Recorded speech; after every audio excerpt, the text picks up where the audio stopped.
Welcome to this explainer. Okay, I want you to put yourself in the shoes of a sports historian for just a second. If you look back across the massive archives of the last century of athletics, there is absolutely nothing in sports that even comes close to the FIFA World Cup. I mean it. Every 4 years, the entire planet essentially just stops.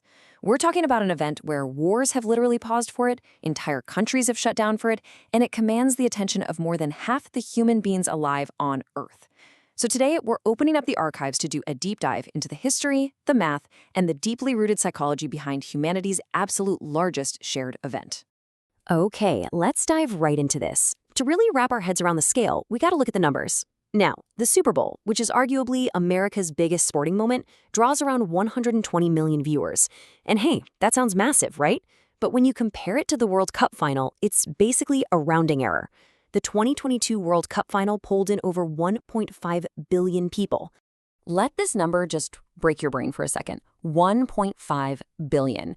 And look, that is not some cumulative total over a long season. That is one match, one single 90-minute game.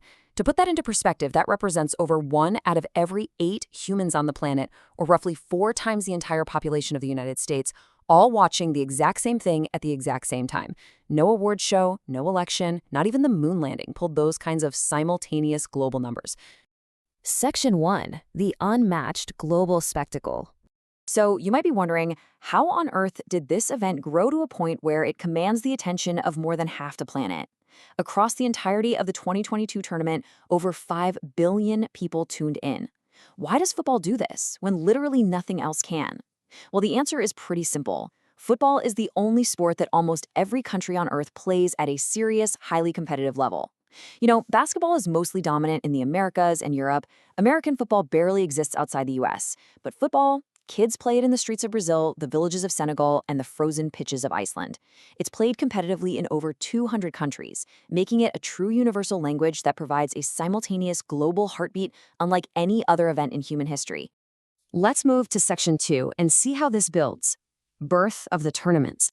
It's wild to think about, but this massive multi-billion-dollar global behemoth actually started out as a really scrappy, localized experiment.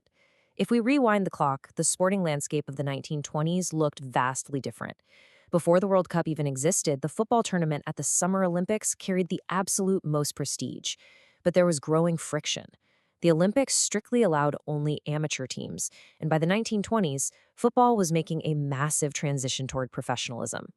The governing body FIFA realized they needed a brand new tournament to reflect the absolute highest level of the sport. So after some unofficial pre-FIFA Cups stretching way back to the late 1800s, FIFA officially declared the creation of the true World Cup on May 26, 1928. And this grand vision finally came to life a couple years later, in July 1930, down in Uruguay. But check out how humble that very first event was. In that inaugural 1930 tournament, exactly 13 nations participated. And here is the absolute kicker. There were 0 qualification matches. None. Imagine that compared to the modern era. Back then, you quite literally just showed up, laced up your boots, and played. It was just a completely different world. Which brings us to Section 3, Rulers and Legends. Now, when you have a tournament called the World Cup, you'd probably assume there's global parity, right? But as this brilliantly illustrates, the historical record tells a drastically different story of geographic dominance. It is incredibly exclusive. Between 1930 and 2022, only 2 continents have ever claimed the ultimate prize. Europe holds the lead with 12 titles, and South America is right on their heels with 10. Asia, Africa, North and Central America, Oceania? Absolutely 0 titles. The entire rest of the world has basically spent a century just chasing these 2 historical powerhouses. And when you drill down into the archives, the true juggernauts really stand out in a century of absolute pedigree. Brazil sits comfortably on the throne with 5 titles. They are closely followed by European giants Germany and Italy, who boast 4 titles each. And right on their tails is Argentina with 3 titles, having just recently added to their legendary tally back in 2022.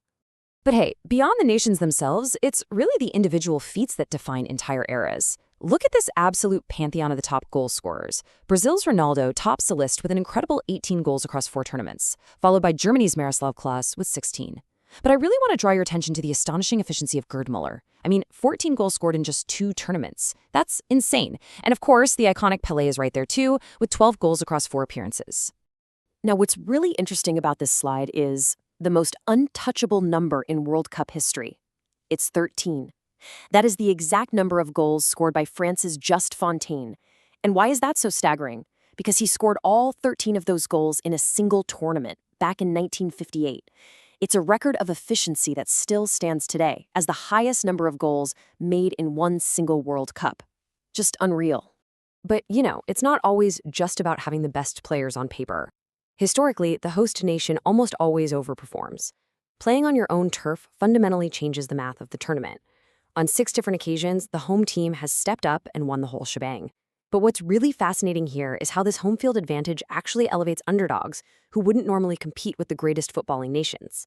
Like, Sweden rode their home support all the way to the final in 1958, and South Korea completely defied all odds to reach the semifinals in 2006 just by playing on home soil. Let's pivot to Section 4, the psychology of nations. To truly understand why the World Cup literally stops the Earth, we need to decode the unique psychological weight of this whole thing. It really comes down to this. The World Cup isn't just a sports tournament. It's closer to a global identity contest. When you look at club sports, you can choose your team, you can move cities, and there's a new champion crowned every single annual season. But national identity? You are born into it. You don't pick your country the way you pick a sports franchise. And because this only happens once every 4 years, that scarcity completely compounds the hype. Players might only get 2, maybe 3 real shots at winning it across their entire careers. And because the stakes are just that high, the real-world impacts are honestly unbelievable. I mean, when a national team plays, crime rates in that country actually drop, streets empty out, domestic flights get rescheduled around kickoff times, and shop owners put up signs saying "closed," watching the match. It creates this unprecedented national unity. When France won back in 1998, a country that was pretty divided by politics and race suddenly had one moment of complete unity where millions flooded the streets of Paris. And because almost every nation has a real chance to send a team, we get genuine underdog miracles. Like when Saudi Arabia, a team nobody expected to win a single match, shocked the world by beating Argentina in the first round of 2022. It makes actual front-page news worldwide. And you have to remember, there is no salary involved here. These players don't get paid to play for their national team the way they do at their regular clubs. They play because it's the one tournament where you represent your flag, your people, and your entire nation's history. And that pressure, it is almost unbearable. In 2014, Brazil, the country that basically invented the style of modern football, lost 7-1 against Germany on their own home soil. As the sources note, grown adults in the stands were openly weeping. It became one of the most replayed sporting moments in history, not because it was inspiring, but because it was totally devastating. That is the World Cup for you, the highest highs and the absolute lowest lows on the biggest stage possible. Let's look ahead in Section 5, the billion-dollar future. So the crucial point here is, moving from those emotional lows, we got to look at how the tournament's logistics and finances have just exploded. With unprecedented scale comes an astronomical financial leap. Back at the 1982 World Cup in Spain, the total prize money for the entire tournament was $20 million. And at the time, that was a highly significant sum. But the exponential leap over just the last 40 years is staggering. By the 2022 tournament in Qatar, that total prize pool had skyrocketed to $440 million, with the winning team taking home $42 million alone. It has undeniably evolved into a massive financial behemoth. And of course, with that kind of financial growth comes physical expansion. We've watched this tournament grow from that scrappy 13-team amateur experiment back in 1930 all the way up to the familiar 32-team format of the modern era.